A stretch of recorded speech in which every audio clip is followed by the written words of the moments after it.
마태복음 25장 1절에서 13절, 신약성경 43쪽이 되겠습니다. 예, 저기, 예. 25장 1절에서 13절입니다. 제가 봉독해 드리겠습니다.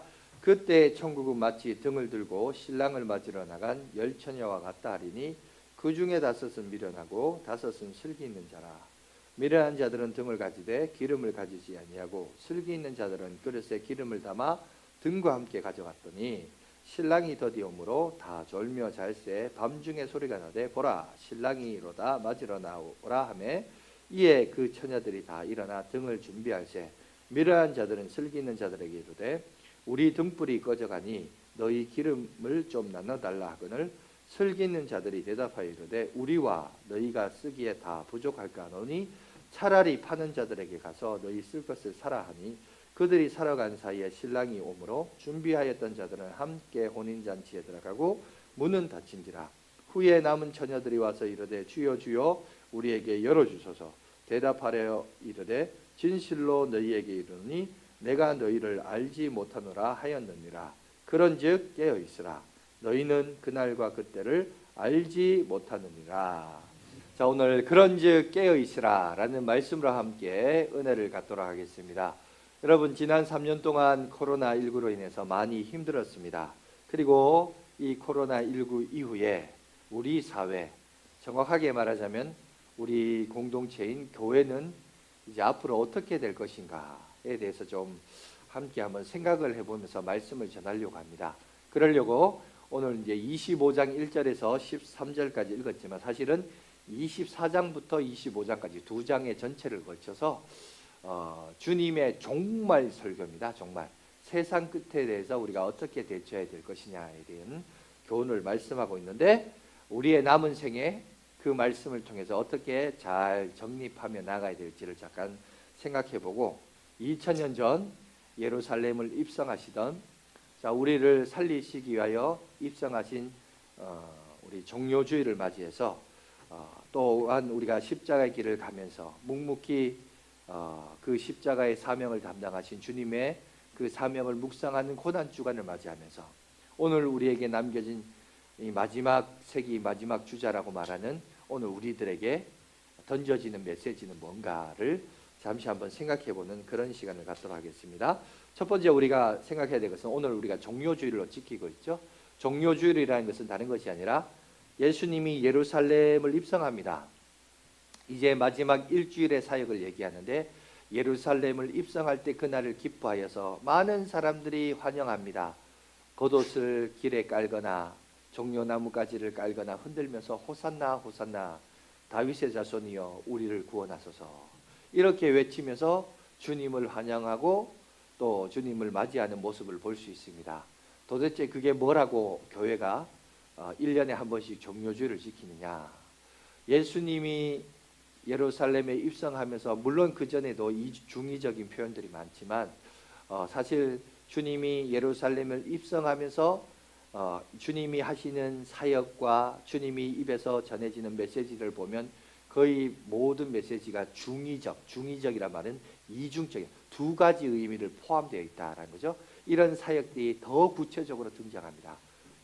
단적인 예가 사람들이 예수님을 환영했죠. 왜 환영했느냐? 지금 로마의 속국에 있어요. 그런데 지금 예수님이 예루살렘 그 당시 팔레스타인의 수도라고 말하는 그곳에 입성하시면서 그러면서 우리의 왕이 다윗의 자손 다윗 왕국과 여러분 솔로몬 왕국처럼 우리도 이제 독립되고 재건되기를 바랬던 백성들의 울부짖음과 기대와 희망사항을 지금 그들이 노래를 부르고 있습니다. 그러나 정작 우리가 아는 실체는 뭐죠? 그 실체는 사실은 우리를 구원하시기 위하여 죄와 사망의 법에서 우리를 건지시기 위하여 우리를 인도하시는 그 길이라는 겁니다. 그죠? 근데 그때 당시 사람들이 기대하는 다윗의 자손이여 구원하소서라는 말과 실제 그 모습은 뭐죠? 그 다윗의 나라, 왕국, 국가가 회복되는 게 아니라 사실은 예수님이 우리의 구원이 되셔서 죄와 사망의 그늘에서 우리를 건지시는 그것의 구원자죠. 똑같은 구원이란 단어를 쓰고 똑같은 다윗의 자손이란 단어를 쓰지만 그것이 가지고 있는 실제의 의미와 사람들의 기대치가 같아요, 달라요? 다르다는 거예요. 그래서 이걸 중의적 표현이라고 합니다. 그죠? 같은 뜻이나 같은 단어를 쓰나 그 의미는 다르다. 그러니까 오늘 우리도 신앙생활 하면서 신앙생활에 여러분 끝에 갈수록 정말로 갈수록 이런 중의적인 게 많아요. 똑같은 말을 하지만 사람들이 그 말하는 단어의 기대와 기대치와 소망과 정작 주님의 생각과 기대가 같다 다르다는 거예요. 그 부분을 오늘 성경은 우리 가운데 얘기하고 있다라는 겁니다. 여러분, 실제로 어떤 무신론자 철학자가 그런 간증을 한 적이 있죠. 유명한 간증입니다.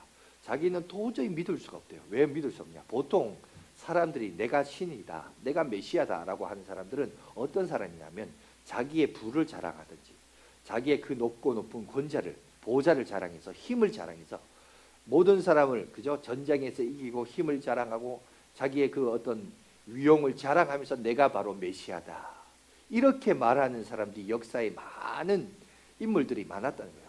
그리고 내가 바로 그 신이다, 신의 아들, 태양의 아들, 그렇게 얘기하는 사람들이 많았다는 거예요. 그런데 반대로 초라하게 짝이 없이 십자가를 지고 그리고 심지어 그 십자가 위에서 죽으면서까지 내가 바로 신이다, 그러니 나를 믿으라, 이렇게 말한 신은 지금까지 없었다.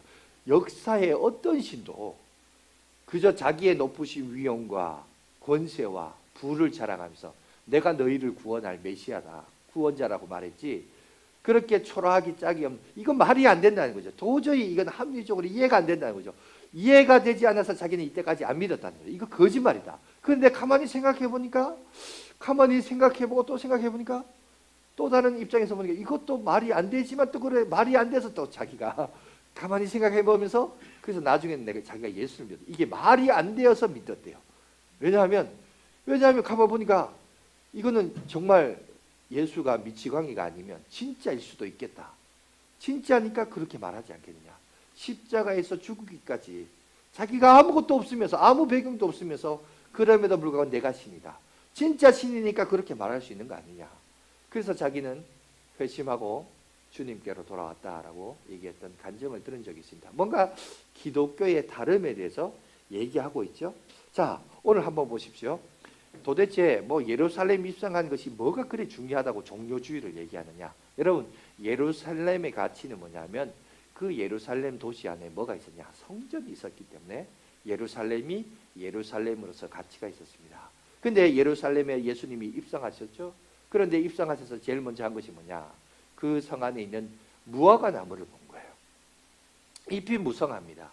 그래서 거기서 뭔가를 얻을까 하고 열매를 얻을까 하고 막상 이렇게 들어갔더니 정작 열매는 없고 잎만 무성해요. 사실은 그것은 뭘 얘기하느냐, 그 무화과 나무를 통해서 지금의 그 당시에 성전의 실제를 얘기하고 있는 거예요. 성전은 화려하고 제사장들도 화려하고 자기 모습 포지션을 다 갖고 있으나 정작 거기에는 뭐가 없다, 열매가 없더라. 그래서 예수님은 뭘 하냐, 그 무화과 나무를 저주하시죠. 그리고 곧 말라 없어졌습니다. 제자들도 놀랍니다. 그런데 그 무화과 나무를 얘기하면서 이 성전을 내가 허물어뜨리겠다, 그리고 3일 만에 다시 짓겠다라고 예수님이 천명을 하고 계십니다. 그러자 제자들이 놀라요. 왜 놀라느냐, 아니 이 성전이 허물어졌다. 여러분, 구약의 역사에서 성전이 허물어진 사건이 있습니다. 자, 솔로몬 성전이 있고요, 수르바벨 성전이 있고요, 오늘 예수님 당시 이 성전은 헤롯이진, 헤롯도 사실은 유대인들의 환심을 사기 위하여, 그 사람이 그리스 사람인데 헬라 사람인데 유대인들의 환심을 사기 위하여 유대인들을 위해서 성전을 지어줬어요. 성전 지어주고 자기는 왕자로서 자자손손 그걸 누리려고 그들의 마음에 합한 자로서 여러분 그 기분을 맞춰준 거죠. 그리고 그 성전이 이어져 오고 있는데 문제는 예수님이 그 성전을 헐어버리겠다고 하는 거예요. 그런데 역사적으로 보면 성전이 허물어졌던 시대는 어떤 시대죠? 여러분, 이스라엘은 국력이 있고 그 도시에 예루살렘 성이 있는데 외부로부터 침략이 와서 나라가 망할 때, 나라가 망했을 때 뭐죠? 성전도 허물어졌죠. 그러니까 이스라엘 백성들 당연히 성전이 허물어진 사건을 통해서 뭘 기억하느냐? 아, 이 나라가 멸망당했구나. 왜 세상 종말이야? 지금은요, 나라가 벌써 멸망당해서 로마의 속국에 있어요. 로마의 속국에서 헤롯 선정이 있는데 그 헤롯 선정마저 무너뜨린다. 그 말은 결국 뭐냐? 아이고, 이거 세상 종말이구나. 이렇게 대화가 자연스럽게 이어지는 거예요. 이해가 되시죠? 그러면서 뜬금없이 성전을 부숴주겠다는 말과 세상 종말이 이게 왜 이렇게 대화가 이렇게 연결되냐? 왜냐하면 유대 사회에서 성전이 무너진 것은 나라가 멸망한 것이고, 나라의 멸망은 지금 벌써 나라 멸망당해서 로마의 속국인데 거기서도 헤롯 성전마다 무너뜨린다는 것은 이 세상에 종말이 오겠구나. 그래서 이 종말 설교가 이렇게 자연스럽게 연결이 됩니다. 연결이 되는데 중요한 것은 오늘 예수님이 이것도 보세요. 이것도 제자들은 자기식으로 이해해요. 그러나 예수님은 뭐라고 했냐? 이것을 무너뜨리고 3일 뒤에 다시 짓겠다라는 말은 예수님이 십자가에 친히 죽으시고, 그죠? 3일 뒤에 자기가 부활한 몸으로 다시 산다라는 걸 말하죠. 그러니까 자기 몸을 얘기하는 거예요. 자기 몸만 얘기하는 것이 아니라, 여러분, 그것이 나중에는 어디까지 가느냐? 예수 그리스도를 믿는 우리들도 하나님의 성전이 된다는 겁니다. 여러분, 우리가 왜 하나님의 성전이 되고 교회가 되느냐? 그걸 오늘 성경은 우리 가운데 말하고 있는데, 베드로가 말합니다. 사도행전 2장 38절에 있는 말씀을 보여주시면 이렇게 되어 있습니다. 다 같이 읽겠습니다. 시작. 베드로가 이르되 너희가 회개하여 각각 예수 그리스도의 이름으로 세례를 받고 죄 사함을 받으라. 그리하면 성령의 선물을 받으리니. 여러분 보십시오. 왜 우리가 하나님의 몸된 교회가 되고 건물이 교회가 아니라 공동체가 사람이 교회냐? 단 게 아니에요. 과거에 모세를 통하여 성막이 지어졌죠. 솔로몬을 통해서 성전이 지어졌습니다. 다 지어졌을 때 하나님 앞에 바칠 때 거기에 구름이 가득 찼습니다. 구름이 가득했다는 것은 뭐냐면 하나님이 임재했다는 거예요. 이 하나님의 임재를 다른 말로 뭐냐? 임마누엘이에요. 예수님이 우리 가운데 임하시니 임마누엘이라. 하나님이 우리와 함께 계시다. 예수님의 몸이니까 그렇죠. 그리고 우리도 하나님의 성전인 이유는 하나님의 성령님이 우리 가운데 예수님을 믿음으로 우리 안에 내주하시기 때문에. 그래서 우리 몸이 성전인 거예요. 교회예요. 건물이 교회가 아니라 성전, 이 몸이 공동체가 예수 그리스도 이름으로 모인 공동체가 교회라는 사실을 분명히 얘기하고 있습니다. 그러면서 그 공동체로 나가야 되는데 중요한 것은 허물어 버리겠다라고 유대인들이 이걸 이해하니까, 제자들이 이해하니까 종말로서 당연히 일어나고, 그러면서 대화의 흐름이 어떻게 연결되냐? 그러면 종말 때 어떤 일이 일어납니까? 제자들이 질문을 합니다. 그러자 예수님이 그 질문에 대해서 얘기를 하고 있습니다. 그래서 24장은 1절부터 35절은 성전의 파괴에 대해서 얘기하고, 36절부터 이제 세상 종말에 대해서 얘기하면서 그날과 그때라는 표현으로 주님은 제자들이 생각하는 성전 파괴와 세상 종말을 똑같이 봤지만 주님은 이걸 다르게 봤어요. 성전 파괴는 파괴고, 그건 그렇게 해석하지 말고, 하나님의 영이 우리 가운데 함께함으로 우리가 성전이 되었다는 것을 가르쳐 주고 있고, 중요한 것은 다른 거예요. 뭐냐? 그러면 세상 종말은 뭐냐? 세상 종말에 대해서 오늘 우리에게 얘기합니다. 그 얘기를 할 때 오늘 24장 36절에서 51절까지 보시면, 이 비유에서 교훈에서 알려주는 교훈이 있습니다. 그건 뭐냐? 핵심은 이겁니다. 예고 없이 갑자기 종말이 임한다는 거예요. 종말이 언제 오느냐? 우리가 기다리고 기다려서 오는 게 아니라는 겁니다. 제가 93년도를 92년도인가? 92년도군요. 제가 왜 92년도를 기억하냐? 제가 92년도가 고3이었습니다. 근데 그때 담이 선교회가 유명했죠. 전부 흰옷 입고 맨날 며칠 날 예수님 재림한다. 사실 저도 사실은 바랬습니다. 왜? 고3이라 수능 치기 싫어서 예수님 재림했으면 좋겠다 싶어서 그게 기억이 났던 것 같아요. 그때 많은 사람들이 흰옷을 입고 기다렸어요. 근데 오늘 성경 분명히 말해요. 거기서도 예수님이 뭐라고 하냐면 나도 모른다 그랬어요. 그날 그때에 대해서 예수님이 주인공으로 다시 오시는 거죠. 주인공으로 다시 오신 예수님도 뭐라고 했냐? 나도 모른다 그랬어요. 이것은 오직 아버지 하나님만 아신다. 성부 하나님만 아신다 그랬어요. 그러니까 예수님도 모르는데 자꾸 뭘 하느냐? 누군가가 몇 날 며칠 이장님 목사였죠? 그 사람이 몇 날 며칠 온다. 그러니까 전부 다 흰 옷 입고 준비하고 있어요. 근데 오늘 여러분 예수님이 말씀하시는 24장 36절에서 51절은 뭐냐? 언제인지 모르기 때문에 어떠냐? 준비할 수 있다 없다? 준비할 수 없다라는 거예요. 준비할 수 없는데 자꾸 세상은 준비할 수 있도록 흰 옷 입고 기다려. 그러면 여러분이 우리가 성경을 통해서 배워야 되죠. 뭘 배워야 되냐? 누가 몇 날 며칠 온다 이러면 이거 저거 가짜다. 저거 이단이다. 이걸 깨달아야 되는데 이게 참 사람이 신기한 게 뭐냐면 유행이란 게 뭐냐? 군중 심리가 무서워요. 남들 다 하니까 나도 그래야 된다. 이게 무서워요. 근데 여러분 이거에 깨 있어야 돼요. 우리는 말씀에 근거하여 옳고 그름을 분별해야 되지 사람들의 군중 심리에 따라가면 다 넘어지는 거예요. 그들은 확신에 차서 그날 온다고 믿고 있고 우리는 말씀에 확신에 차서 그날 안 온다고 믿어야 되는데 혹시 오면 어쩌지 이런 생각을 갖는다는 거죠. 마치 하와를 꼬셨던 뱀의 말에 여러분 하와가 넘어갔을 때 아담은 하나님의 약속의 체결자로서 그가 확신 가운데 그거 먹으면 죽어 이렇게 말해야 되는데 저희가 먹네? 먹는데 안 죽네? 얼마나 맛있을까? 이러면 같이 넘어가. 그게 사람이 그게 무서운 거예요. 남들이 하니까 자기가 따라하는 거. 여러분 진리는 여러분 넓은 길이 아니고 많은 사람들이 가는 길이 아니에요. 여러분 군중 심리에 여러분 빠지면 안 됩니다. 깨어 있어야 됩니다. 그래서 분별력을 여러분 가져야 돼요. 그래서 준비할 수 없어요. 그래서 여러분 여기 보시면 무슨 얘기하냐면 4가지 예화를 해요. 노아 방주 사건을 얘기합니다. 뭐냐? 그때 노아 시대 또 사람들이 다 시집가고 장가갔더라. 무슨 말입니까? 일상생활을 살았다는 거예요. 똑같은 삶을 살았다는 거예요. 그런데 어느 날 갑자기 비가 내렸다는 거예요. 하늘에서 샘이 터지고 하늘에서 비가 내려오고 그때 당시 비는 존재하지 않았습니다. 그때 당시 기후는 비가 하늘에서 내리는 것이 아니라 아침에 이슬이 올라와서 온 지면을 적시는 그런 기후였습니다. 하늘 위에도 샤마임이라고 그러는데 하늘이라는데 샤마임 물이란 위에도 물이 있었어요. 물이 있었고 아래에도 물이 있었습니다. 그런 기후였기 때문에 그때 당시 500년, 900년까지 사람이 살 수 있었다라고 해요.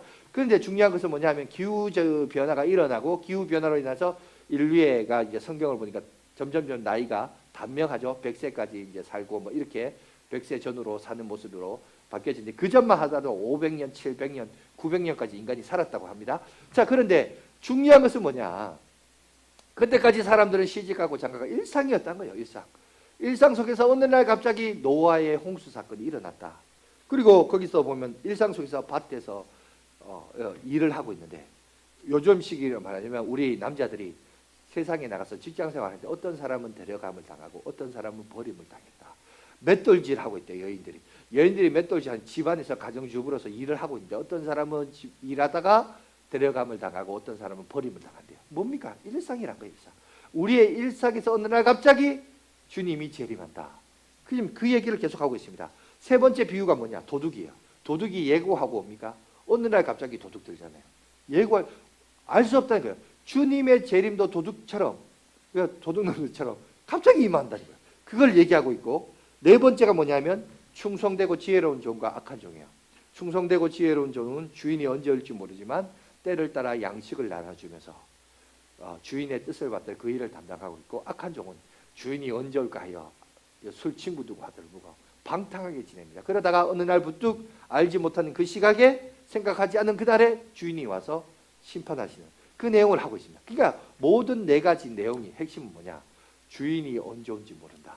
예수님이 언제 오실지 모른다. 예수님 자신도 주인공이지만 자기도 모르겠다.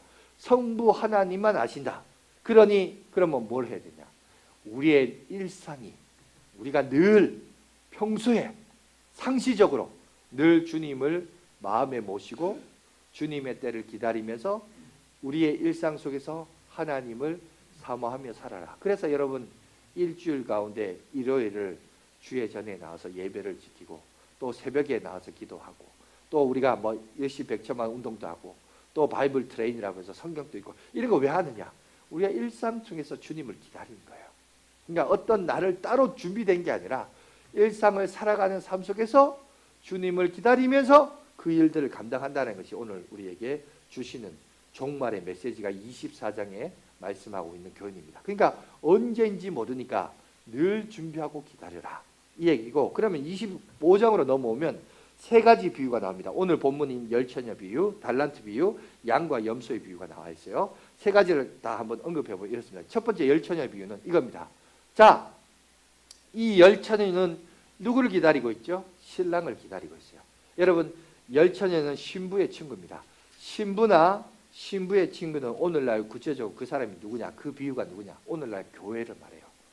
교회에 다니는 여러분들, 이 자리에 있는 저와 여러분들이 다 신부이거나 신부의 친구를 말합니다. 그런데 이 신부의 친구들이 누구를 기다리죠? 신랑을 기다려요. 신랑은 누굽니까? 예수님을 말해요. 그러면 예수님을 다 기다리고 있다는 거예요. 미련한 다섯 처녀도, 슬기로운 다섯 처녀도 다 예수님을 기다리고 있다는 겁니다. 여기서 참 우리에게 불편한 진실이 있습니다. 불편하지만 여러분 명백히 알아야 될 진실이 있어요. 그게 뭐냐면 둘 다 미련하든 여러분 지혜롭든 둘 다 신랑을 기다리고 있었다는 것은, 다시 말해서 오늘날 교회 안에 둘 다 이 두 부류가 있다는 사실이에요. 그죠? 이 두 부류는 세상 사람이 아니에요. 예수 안 믿는 사람이 얘기한 게 아니에요. 교회에 다니는 사람, 신랑을 알고 그 신랑을 기다린다고 하는 처녀들을 얘기해요. 그럼 그 사람들이 누구예요? 그 사람 다 예수 믿는 사람 아니에요. 소위 교회 다니는 사람들 아닙니까? 그런데 이 사람들 중에 미련한 처녀 다섯이 있고 슬기로운 처녀 다섯이 있더라. 이걸 지금 성경은 우리에게 얘기하고 있습니다. 참 무섭죠? 그렇죠? 그런데 문제는 뭐냐? 여기서 보니까 이런 예가 나옵니다. 신랑이 온다, 준비하라 라는 말이 들려요. 그러자 기다리다가 여러분 기름이 떨어지니까 미련한 처녀들이 슬기로운 처녀에게 말합니다. 우리에게 기름 빌려달라. 아니 빌려주면 우리도 없다. 그러니 사가 와서 해라. 그러니까 뭔가 빌려주지 않아요. 야, 야박하다. 어떻게 저럴 수 있냐. 이렇게 할 수 있는데 이게 그 얘기를 하는 게 아니고요. 주님의 재림은요, 각자 자신이 알아서 준비해야 된다는 거예요. 누군가가 그것을 대신해 주지 않는다는 겁니다. 이걸 얘기하고 있는 거예요. 그러니까 오늘 우리들도 경각심을 가져야 할 태도와 자세는 뭐냐? 예수님의 재림은 누군가가 나로 대신해 주지 않아요. 이걸 여러분들이 깨어 있어야 되고, 그렇기 때문에 우리가 항상 자기 자신이 그것을 준비하고 있어야 되고, 중요한 것은 이겁니다. 잤다는 거예요. 잤는데 누가 잤죠? 둘 다 잤다는 거예요. 둘 다 잤다는 말은 뭐냐? 생각보다 더디게 온다는 거예요. 여러분 1세기 때 사도 바울을 비롯하여 많은 성도들이 예수님이 십자가에 죽으시고 3일 만에 부활하시고 그들 가운데 40일간 동행하시고 승천하시면서 내가 너희들이 본 그대로 다시 오리라 말씀했습니다. 그리고 히브리서에 보면 잠시 잠깐 오면 주님이 다시 오리라 얘기합니다. 그래서 많은 사람들이 사도 바울은 장가도 안 갔어요. 장가를 안 가면서 끝까지 이런 복음을 전하는데 이방인의 사도로 열심을 가졌습니다. 왜? 왜냐하면 그때 당시 그 시대의 세계관은 뭐냐?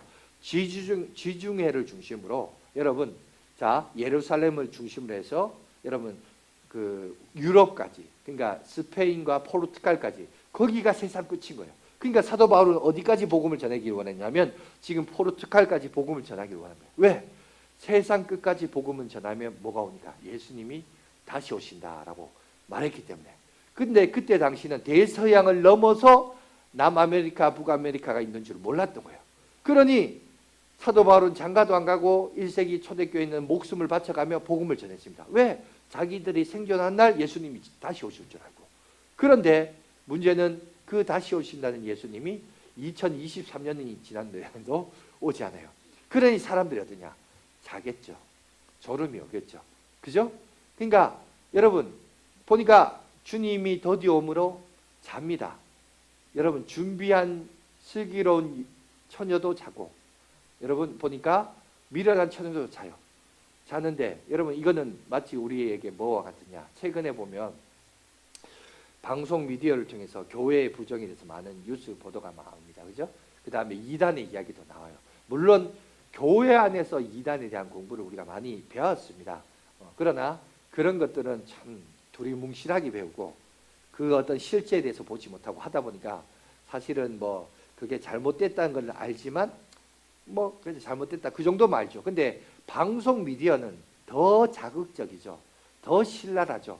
근데 문제는 뭐냐면 방송 미디어는 그걸 통해서 뭘 던지고자 하신 숨겨진 메시지가 있죠. 메시지가 뭐냐?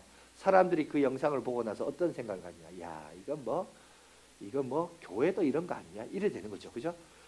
이단들이 그렇다라고 우리가 알아야 되는데, 뭐 왜 거기에 찬송가도 나오고 할렐루야 아멘도 나오고 나팔 불 때 나의 이름 부른도 나오고 막 이렇게 나오니까 이거 봐 이게 교회 다니니까 다 이 모양 이 꼴하지 않느냐고. 예수를 믿어도 적당히 믿어야지. 이게 저래 믿으면 저래. 이게 오히려 사람들로 하여금 신앙에 대한 회의를 가지게끔 열심을 쉽게 만드는, 이게 어떻게 보면 또 다른 사단의 모습이죠. 저는 이게 오늘 비유에서 잠자는 모습이 아닌가 그런 생각이 듭니다. 어쨌든 이런 일들이 보여지면 우리도 사실 그렇잖아요. 예수를 믿지만 사실 교회에 대해서 그러면 좀 열심히 식어져요. 야, 이거 뭐 좀 믿을 수 없다. 이 정용신 목사도 겉만 허벌레 하지. 속은 저 모르겠다. 이렇게 할 수 있단 말이죠. 사람들이 그런 마음을 가질 수 있다는 거죠. 그러면서 신앙에 대해서 회의감을 가지고 좀 멀어지려고 하고, 그러면 이제 잠드는 거죠. 잠들 수 있습니다. 근데 중요한 것은 그 잠들었다는 것을 오늘 예수님이 지적하지 않아요. 중요한 것은 주님이 생각보다 더디오시고, 그래서 모든 사람이 잤다는 겁니다. 잤는데 문제는 뭐냐? 여기서 우리가 깨어 있어야 돼요. 뭘 깨어 있어야 되냐면, 자, 우리 교회에서 일시백천만 운동을 합니다. 천이 뭐냐면 구제사역이죠. 다른 사람을 섬기고 구제하는 일을 합니다. 여러분, 우리가 구제사역을 하는 이유는 뭐냐면, 사실 여러분들 이걸 잘 알아야 돼요. 구제사역을 하는 이유는 구제 자체가 목적이 아닙니다. 우리는 구제사역을 통하여 누구에게 영광을 돌린 거죠? 하나님 앞에 영광을 돌린다. 여러분, 하나님 앞에 영광을 돌린다는 말은 무슨 말이냐면, 우리가 어려운 사람을 돕으면 야, 내가 너를 도왔어, 이 말이 아니라 뭔가요? 내가 주님의 말씀을 따라서, 주님이 우리에게 시키는 명령을 따라서 내가 당신을 사랑하고 섬깁니다. 당신도 예수님을 보시고 살아계시고 역사하신 하나님을 보세요라는 그거죠. 이해가 되십니까? 구제 자체가 목적이 아니라 그것을 보여주기 위한 통로로서 우리가 그 일들을 감당하는 것이 우리의 사명입니다. 여러분, 교회 안에서 교제하고 밥도 먹고 우리가 운전도 하고 음식도 나누고 이제 앞으로 수련회 가고 교제도 하고 이렇게 할 텐데, 이런 일련의 모든 일들을 왜 할까요? 하는 이유가 있어요. 그것은 그냥 그 자체로만이 만족이 아니라 사실은 뭐예요? 우리가 하나님을 알고 하나님을 섬기고 그분이 누구이신가를 알기 위함입니다. 호세아서 6장 3절에 있는 말씀처럼 이렇게 되어 있죠. 그러므로 다 같이 한번 읽어봅시다. 시작. 그러므로 우리가 여호와를 알자, 힘써 여호와를 알자. 그의 나타나심은 새벽빛같이 여김없나니 비와 같이 땅을 적시는 늦은 비와 같이 우리에게 임하시리라 하니라. 그러니까 결국 뭐냐면 우리가 하나님을 알기 위해서, 하나님을 좀 더 섬기기 위해서 우리가 이렇게 나가는데, 결국 그것이 주 목적이에요. 그러니까 우리가 봉사를 하고 여러 가지 사역을 하는 것은 결국 뭐예요? 너희가 하나님을 알고 그 실제신 하나님을 알고 그분의 마음을 알아서 섬긴 것이 주 목적인데, 그런데 이게 먹는 게 목적이 되고, 여러분, 봉사가 목적이 되고 구제가 목적이 되면 안 된다는 거예요. 사실은 이 모든 일련의 모든 것은 누구를 보기 위하여? 하나님을 보기 위하여입니다. 사실은 우리가 잊어서는 안 된다는 사실이에요. 자, 그래서 오늘 비유를 보세요. 그러면 이제 우리가 여기서 이 비유에서 배워야 할 교훈이 뭐냐? 아니, 도대체 남겨진 기름이 뭐냐는 거죠. 예수님은 이 남겨진 기름에 대해서 해석을 하고 있는데, 이것은 자, 이렇게 해석이 됩니다. 자, 보통 결혼식이라는 것이 보통 사람들이 이야기가 있잖아요. 결혼식이 하는 예법과 형식이 있지 않습니까? 그러니까 10명의 처녀들이 기다리는데, 자, 미련한 처녀들은 이런 생각을 가진 거예요. 뭐냐? 아, 신랑이 이맘때쯤 되면 오겠지. 지레 짐작을 한 거예요. 지레 짐작을 해서 어떻게 하냐? 아, 요쯤 되면 신랑 오지 않겠어? 그래서 뭐 하냐? 기름을 준비해야 되는데 여분의 기름을 준비하지 않았던 거예요. 그런데 슬기로운 다섯 처녀는 이맘때쯤 신랑이 오지만 혹 어쩌면 신랑이 늦게 올 수도 있어. 그러니 예비하고 있죠. 여러분, 이거를 보세요. 기다리는 태도와 자세가 뭐가 다르냐? 첫 번째, 미련한 처녀는 예수님을 기다리는데, 신앙의 주체이신 주님을 기다리는데 어떻게 기다리냐? 자기 생각으로 기다리는 거예요. 무슨 말인지 아시겠어요? 그런데 슬기로운 처녀는 자기 생각과 입장이 아니라 그 신랑의 입장에서 보는 거예요. 신랑이 혹시 더디 올 수 있으니까 미리 기름을 준비한 거예요. 이게 무슨 말이냐? 이걸 로드십이라고 합니다. 주권이라고 그래요. 그러니까 내 인생은 누구냐? 내 인생은 나의 것. 내 인생은 나의 것. 뭐 이런 노래 있습니다. 내 인생, 여러분 아닙니다. 내 인생은 나의 것이 아니라 나의 인생은 사실은 주님의 것이에요. 여러분 이 신앙을 가져야 돼요. 그러면 한번 생각해 보세요. 주님이 주인이라는 말은 그럼 나는 뭐라는 거예요? 종이라는 거죠. 종 관계죠. 그러면 주인이 종을 시킵니까? 종이 주인을 이래라 저래라 시킵니까?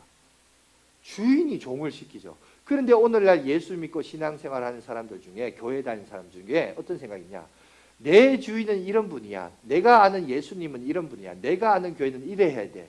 그런 생각에 사로잡힌 사람이 많아요. 자기식의 자기 이해와 자기 방식으로 신앙생활하는 사람들 많아요. 이런 사람이 무슨 사람인지 아세요? 이런 사람이 미련한 처녀라는 거예요. 그래서 실수를 했다는 거예요. 그러니까 신앙생활은 주님이 주인공이시고 주님이 내게 말씀하시는 것이 무엇인가 이걸 알아야 되는데, 그래서 여러분 우리가 옛날에 초기 때 예수 믿으면 복 받습니다. 예수 믿으면 형통합니다. 예수 믿으면 모든 것이 잘 됩니다. 여러분 그 말이 반은 맞지만 반은 틀린 거예요. 그 신앙은 위험한 신앙이에요. 여러분 신앙생활은 하나님의 주권에 의해서 내가 그 주권에 따라 순종하면서 하는 종교지, 내가 막 주님을 무슨 램프의 요정처럼 비벼가지고 세 가지 소원 들어달라고 그렇게 하는 기독교가, 그런 종교가 아니란 거예요. 그러니까 하나님이 내게 말씀하신 교훈에 귀를 기울이고 그분이 말씀하신 것을 순종하면서 하는 종교입니다.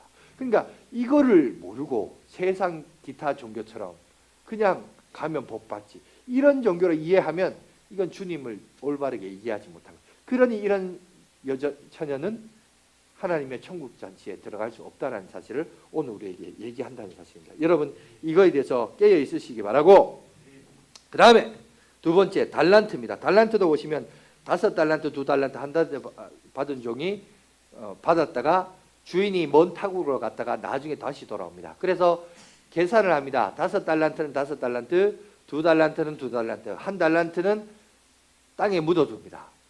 자, 문제는 뭐냐? 여기서도 보세요. 우리가 이제 한국 사람들은 이걸 이제 보면서 나는 좀 5달란트 받은 종이 되었으면 좋겠다, 이런 생각이, 이런 욕심이 있어요. 그런데 여러분 아니에요. 1달란트도요. 그때 당시 계산을 해보면 작년이 20년 동안 한 번도 쓰지 않고 꼬박 모아서 쌓아 놓을 수 있는 돈의 재산이 1달란트예요. 그러니까 1달란트도 결코 작은 게 아닙니다. 내가 1달란트 받았다 그러면 중요한 것은 이거예요. 5달란트인데 5달란트 남기고, 2달란트인데 2달란트, 1달란트 받았는데 5달란트 남겨라라고 얘기하잖아요. 그 말은 뭐냐? 주님이 우리에게 주신 은사와 재능은 각각 다른데, 다르지만 그냥 다름 속에서 거기에 합당한 그죠? 열매를 맺으라는 거죠. 주님의 배려죠.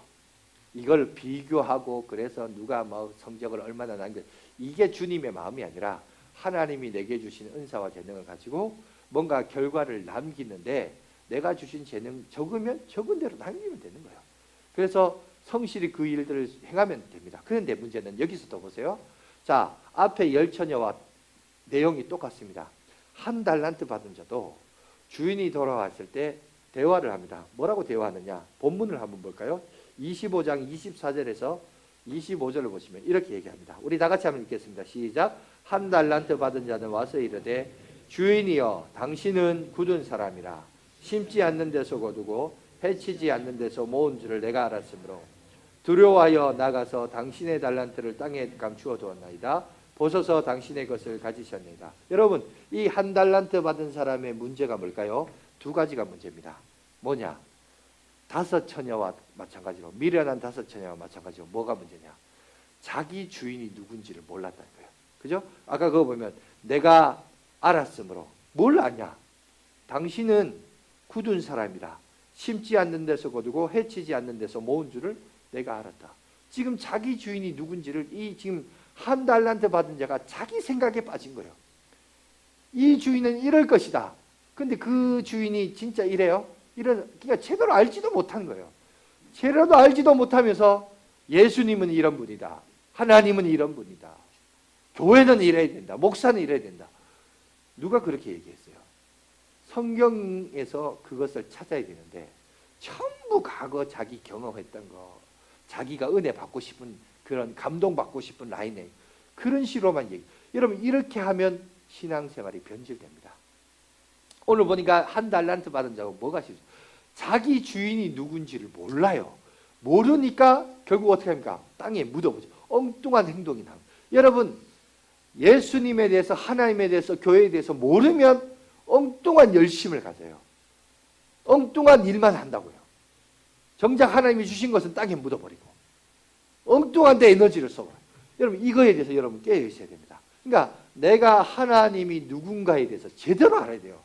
모르니까 엉뚱한 결과가 나오는 모습을 보게 됩니다. 이걸 오늘 성경은 얘기하면서 그래서 그것을 땅에 묻어버렸더라. 왜 이것을 활용하지 않았냐라고 오늘 얘기합니다.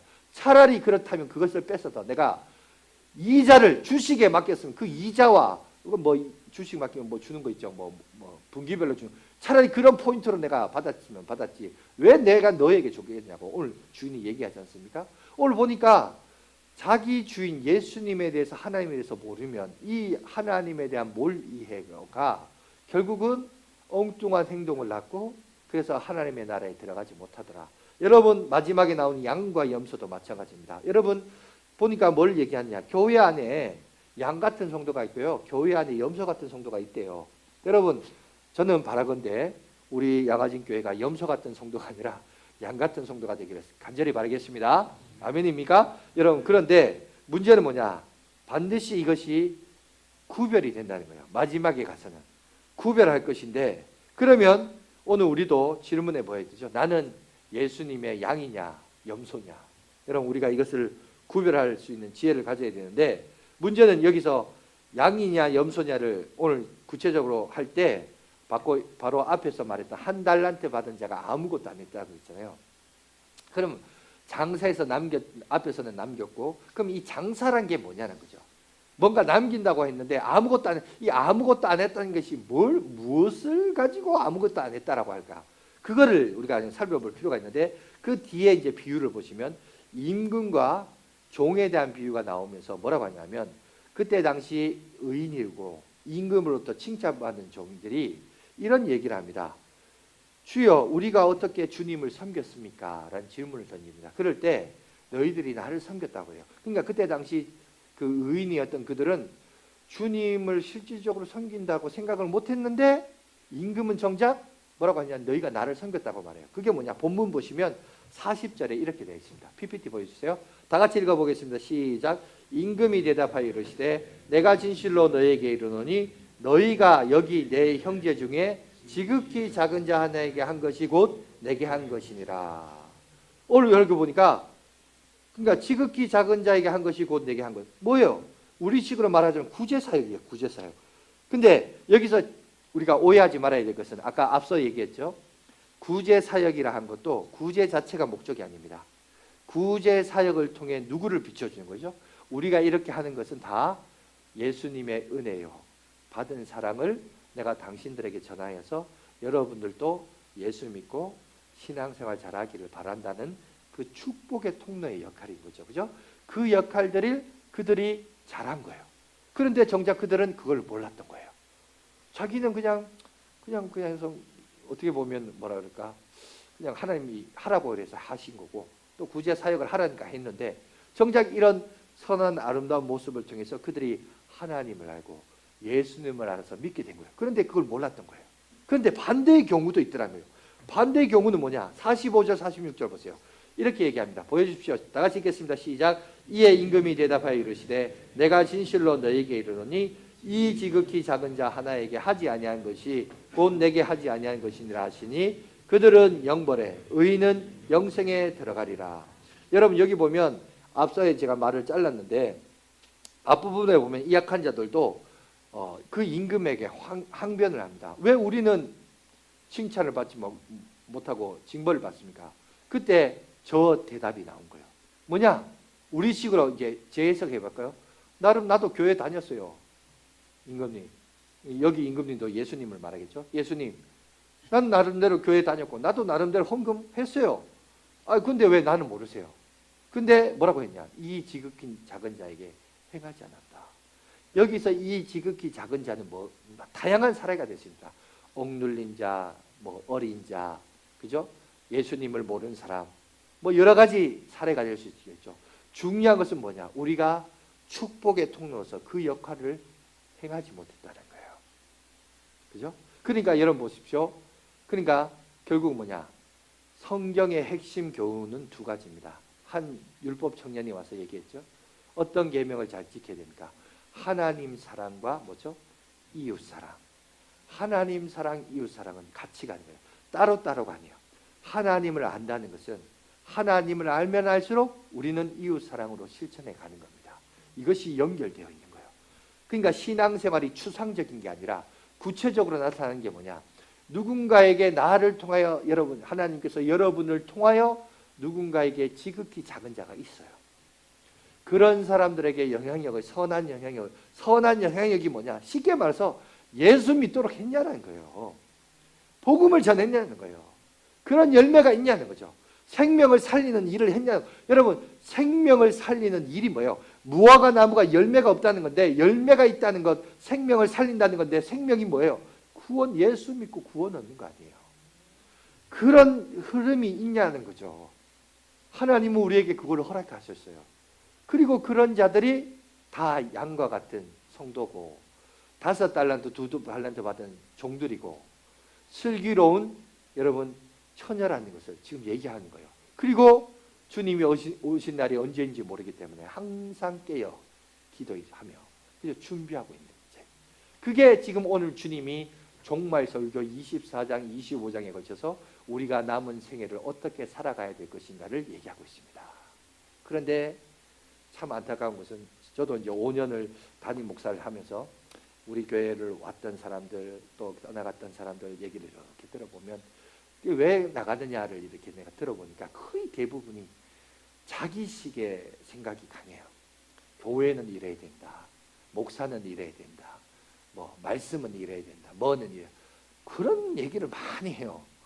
근데 난 정작 전 그렇게 질문, 당신이 주님을 얼마나 알리십니까? 난 오히려 그렇게 질문하고 싶어요. 여러분, 우리가 스스로 잘 깨달아야 돼요. 말세를 살아가는 이 시대에 우리가 깨어 있어야 됩니다. 결국은 이 모든 비유에서 핵심은 뭐죠? 주님이 언제 오실지를 모른다는 것. 그래서 항상 깨어 있어야 되고, 두 번째, 내가 섬기는 하나님, 삼위일체 하나님에 대한 올바른 인식이 있어야 된다. 이거를 인식이 없으니까 그릇된 행동과 열심을 갖더라. 그죠? 그러면 근원적으로 들어가 보면 핵심은 뭐예요? 여러분, 내가 하나님에 대해서 얼마나 알고 있느냐는 거예요. 자기식의 이해와 자기식의 경험, 내가 과거 한번 경험했던 거, 내가 경험한 게 그게 하나님을 다 표현할 수 있는 거예요? 아니잖아요. 하나님은 사람마다 각각 다 다르게 역사하시는데 케이스 바이 케이스인데 그걸 내 경험이 마치 모든 것의 진리인 것처럼 얘기하면 여러분 그거 오산입니다. 그러니 우리는 성경을 통해서 내가 하나님을 자꾸 알아가야 돼요. 알아가야 돼요. 이런 훈련을 여러분 교만하면 안 돼요. 그죠? 그래서 성경에서 하나님을 자꾸 알아가시고 자꾸 이단이나 이런 메시지를 통해서 나오는데 그러면 여러분 항상 내가 여러분에게 말하지만 유명한 메이커일수록 짝퉁 메이커가 많아요. 안 그래요? 그리고 그건 싸요. 사람들을 하여금 친숙하고. 그러면 예수가 진짜인데 예수님이 진짜인데 진짜가 유명할수록 가짜가 많다고요. 그건 짝퉁 보고 시험 들지 마시고 짝퉁이 있다는 걸 보면 진짜가 있다는 것도 여러분 생각을 하셔야지. 짝퉁 보면서 진리가 아니라고 얘기하면 안 되고 그렇잖아요. 우리가 고기하면 고기할수록 고기가 메이커일수록 짝퉁이 맞는 것처럼 여러분 그런 걸 보면서 여러분 분별력을 좀 가지시고 중요한 것은 말세를 살아가면서 기억하십시오. 내가 섬기는 삼위일체 하나님이 누구신가 이거 하는 것이 제일 중요하고 그걸 제대로 이해해야 내가 신앙생활 하는 것이 올바른 신앙생활을 할 수 있다는 겁니다. 그리고 주님은 언제 오냐 모릅니다. 예수님도 그 재림의 주인공이시나 예수님도 모른다 그랬어요. 예수님도 모르고 하나님, 성부 하나님만 아신다 그러는데 누가 뭐가 맨날 며칠이라 다 그 거짓말이구나, 짝퉁이구나. 여러분 그렇게 알면 돼요. 근데 막 확신을 가지고 거품 물고 막 하니까 그 열심에 우리가 그 감정이 동화돼 가지고 혹시 오면 어떡하지? 혹시 그때 나는 안 되면 어떻게, 이런 생각하지 마시고 오늘 성경을 통해서 우리에게 말씀하신 것에 대해 분별을 가지셔서 말세에 정말 우리가 슬기로운 처녀와 같이 5달란트 2달란트 받은 종들과 같이 양이 되는 성도들과 같이 지혜로운 종이 되셔서 하나님 앞에 영광 돌리며 살아가는 저와 여러분들 되시길 간절히 바라겠습니다.